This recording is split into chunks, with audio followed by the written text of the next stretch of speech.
এটা কোন স্টাইল রে বাবা? কাকু, স্টাইল না করলে বউ পাওয়া যায় না। ডিডা, এটা কি ধরনের কাজ? তুমি আমার স্টাইল চুরি করেছো। চল রেহাল, পাশের বাড়িতে দাওয়াত দিছে, আজ বাড়িতে রান্না হবে না। ঠিক আছে দিদা, চলো খেয়ে আসি।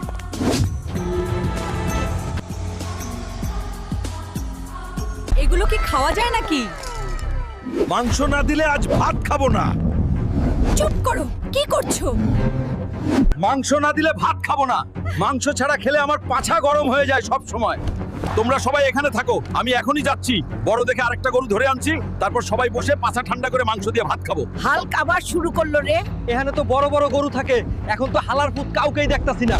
এই হালার পুত, সিংহ দাঁড়া, নাইলে তোর মাঞ্জা ভেঙে দেবো। এই সিংহ, আমি একটা গরু কোথায় পাবো? আমাকে তাড়াতাড়ি নিয়ে চলো।